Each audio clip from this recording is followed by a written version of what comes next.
que você acha que isso aqui parece, Will? É um Olha piano. só, um piano? Parece um piano.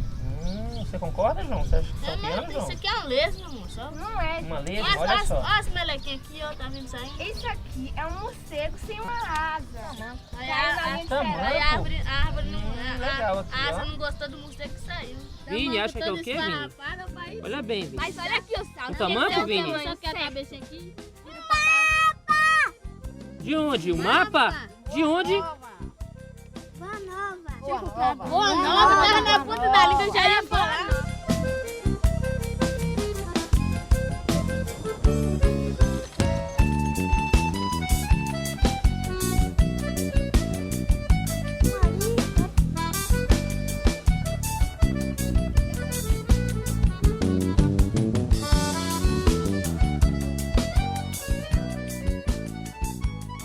Infância maravilhosa, brincando na pracinha do Coreto. Após as brincadeiras de gude, aparecia brincadeiras de peão, né? Aquela galera muito chegada. O Badoque, naquela época, ele chegava como também uma brincadeira, e sempre atirando pedra nos passarinhos. O campeão era aquele que conseguisse matar uma rolinha, né? Porque na nossa época a rolinha era o troféu, era o maior pássaro que a gente podia estar matando com o Badoque, né? Todo mundo ali sentia um herói, né? Como se estivesse cumprindo com uma missão, né? A caçada. O filho costuma espelhar no pai ou nas pessoas mais idosas. Eu via as pessoas passando com cães perdigueiros, aquela cinta de cartucho enorme, espingarda de 2 canos, né? Quando eles voltavam, aí que eu via que realmente era maravilha, porque vinha com bastante perdiz, codorna, pendurada numas correinhas chamadas de bandoleira, e aquilo ali vinha exibindo para todo mundo. No Badoque, a gente está caçando e sempre tem aquele bom mesmo. A gente costumava falar bom na bala. A partir do Badoque foi que surgiu essa coisa de espingarda. E a coisa mais importante que nos levava a caçar era aquela coisa da história. A gente estava ouvindo ele relatar e dizia assim: ah, passou por Antônio, o Antônio atirou, a espingarda pisou. Que pisar é não sair fogo e tal, aquela coisa, né? A espingarda pisou, passou por Francisco, Francisco atirou, quebrou a perna, o bicho saiu mancando, lá na frente João atirou, ele caiu, levantou. Por fim, eu atirei no sangrador. Aquele cidadão que contou aquele relato, a gente enxergava ele como um herói, né? E a gente queria também ser aquele herói. Eu caçava muita juriti, que é uma pomba. Eu cheguei a matar 30 juritis numa caçada só. Aquilo ali era todo domingo, tinha que ter aquela missão ali, ó. Não é brincadeira não, era o tempo inteiro aquela coisa. Carregando cartucho. Aquilo era uma emoção fora do comum. Chegava 1, 2, não tinha interesse de atirar na bicha não. Tinha que ser quando chegava aquele rebanho mesmo, chegava assim, pau no meio, ficar 5, 6 lá. Eu já cheguei a comprar rifle que não tinha ferrolho, que não tinha mira, que não tinha nada, e comprei só o cano e a coronha e larguei tudo original. Inclusive foi uma das melhores armas que eu possuí. Eu vou falar uma coisa pra você. Para o cara sair de caçador para ambientalista, meu amigo, é difícil, é uma barra, viu? Porque é a mesma coisa do alcoólatra passar a ser fabricante da bebida. É muito difícil, o cara tem que ter muita garra, muita boa vontade mesmo. É fibra mesmo. Outra época, eu acabei de chegar do mato, eu estava com uma filhinha recém-nascida. Isso aí foi uma coisa arrepiante. Eu fui visitar a menina, estava na cama. Por susto, quando eu olho, está a espingarda completamente armada para o lado da menina. Então aquilo ali foi uma situação muito difícil na minha vida. Eu achei que eu estava perdendo uma filha. Eu sentia dor da perda. Foi a partir daí que eu fui começando a pensar de outra maneira, enxergar a coisa com outros olhos. Tem momentos de reflexão que eu começo a voltar àquele passado e lembrar que parar de caçar foi muito importante na minha vida. Bom, a gente começou desde criança, novos, né? Era uma aventura boa. Porque eu nunca gostei de criar pássaro. Não gostei e não gosto de criar. Eu acho ele preso, acho muito chato, coisa e tal. Hoje, para observar, para ver esses pássaros, às vezes a gente vê muito desmatamento por aí e é o que está acabando mais com os pássaros aqui na região. É desmatamento, plantio desordenado em vários locais. Eles estão derrubando as matas próprias para esses pássaros e eles estão fugindo para outros locais, às vezes até morrendo por falta de habitat. Aquele estilo que eu tinha do passado, que era caçador, aquilo ficou para trás. Hoje, o meu negócio é observação de aves, o tempo todo no mato. Inclusive, eu sou guia de campo, eu ganho com isso. É aí que eu vejo a maravilha, toda a proeza das aves, as cores, o cantar dos pássaros. É toda a maravilha que os bichos têm, que as poucas pessoas conhecem isso. Conheci um amigo, ele é ornitólogo, Edson Ribeiro Luiz, ele é biólogo da SAVE Brasil, é um professor da vida, é uma pessoa que eu devo muito a Edson, devo muito à SAVE Brasil por ter enviado esse Edson para aqui, para a nossa Boa Nova, para nos trazer esse incentivo maravilhoso, que é observação de aves, que é preservação da natureza. Hoje, quem sou eu para matar algum animal? Eu faço parte de uma entidade que trabalha com aves. Aves é um grupo de animal que se alimenta em todas as partes de uma teia alimentar. O passarinho come grão, come carne, come inseto, come fruto. Isso torna as aves bons indicadores de uma qualidade ambiental. Então, geralmente, os ambientes ricos em aves são também ricos em outras formas de vida. Automaticamente, você cuidando das aves, você está cuidando de outras formas de vida e do equilíbrio ambiental. A SAVE Brasil ela não trabalha em áreas aleatórias.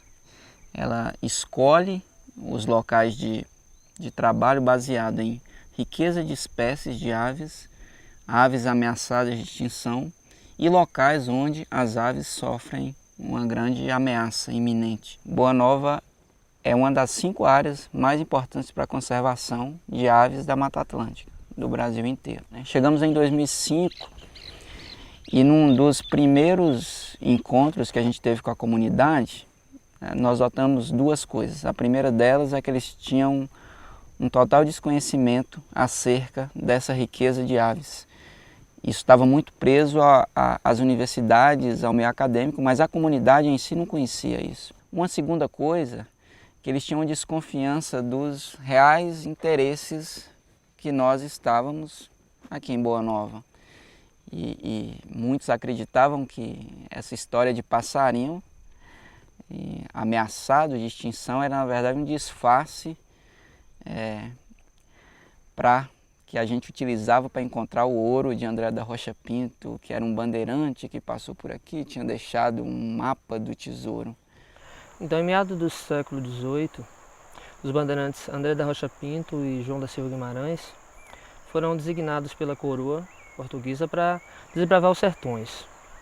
E nessa busca, eles chegaram até a região aqui e descobriram uma mina de ouro aqui na Serra do Timorante. Esse ouro foi explorado por algum tempo, foi enviado para a coroa. Em determinado momento, acabaram os suprimentos e André da Rocha Pinto fica e vai enviar o seu filho até Ilhéus. Mas quando chega aqui, seu pai havia morrido e vai deixar uma carta enigma. Muitas pessoas buscam decifrar esse enigma, mas na ânsia pela descoberta do ouro, né? E algumas pessoas chegam a beirar até a loucura. E o enigma é assim: do cemitério a passagem, nem para lá, nem para cá. Pedra de norte a sul, da estrada me verá. Então, em todos esses lugares foram feitas escavações, mas nunca conseguiu descobrir até hoje. Mas a desconfiança ficou.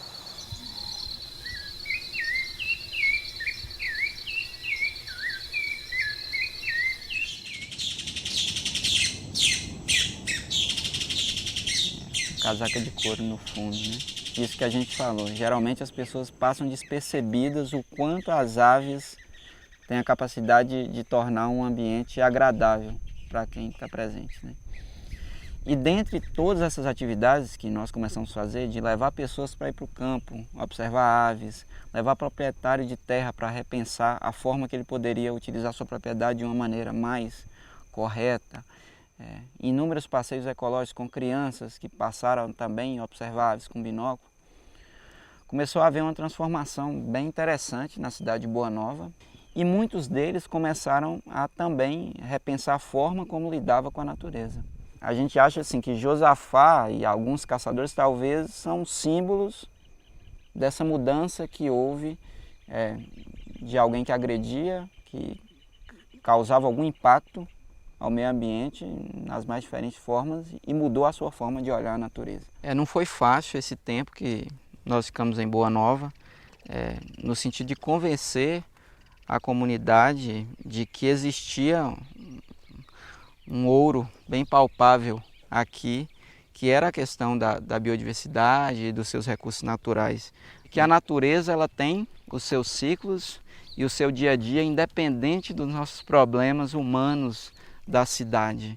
Os beija-flores, por exemplo, que visitam essa área aqui em Boa Nova, eles reproduzem, colhem seu alimento e sentir essa natureza, a gente acredita até que tornam as pessoas um pouco mais solidárias com o próximo e passam a enxergar a vida e os valores de uma forma mais simples. Essa quantidade de aves, quase pouco mais de 400 espécies que ocorrem em Boa Nova, não é obra do acaso. Essa é uma região que ocorre 3 biomas simultaneamente, a Caatinga, da parte oeste do município, a Mata Atlântica, da parte leste, isso num raio de 5 quilômetros apenas, se muda, você sai da Caatinga e você entra na Mata Atlântica.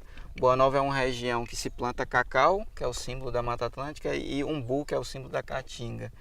E naturalmente, regiões que possuem variedade de ecossistemas são ricos em biodiversidade. E esses observadores de aves que vêm para a cidade, eles têm a oportunidade de ver aves tanto da Caatinga quanto da Mata Atlântica em apenas uma viagem. Alguns países da Europa, em toda a sua extensão territorial, tem mais ou menos 500 espécies, 400 espécies. Então, um município do interior da Bahia possui uma quantidade de espécies de aves similar a um país. A gente aqui em Boa Nova tem como se fosse um símbolo de todo esse movimento em torno da preservação ambiental, que é um desses pássaros que é conhecido como gravatazeiro. E o sucesso nessa mudança de visão e de perspectiva de como ver a natureza foi tão grande que, por mobilização da comunidade e com a nossa participação e com a participação de outros atores locais, conseguiu, no ano de 2010, que fosse criado um parque nacional em Boa Nova, que é talvez o prêmio para essa comunidade que se mobilizou em torno da preservação, né?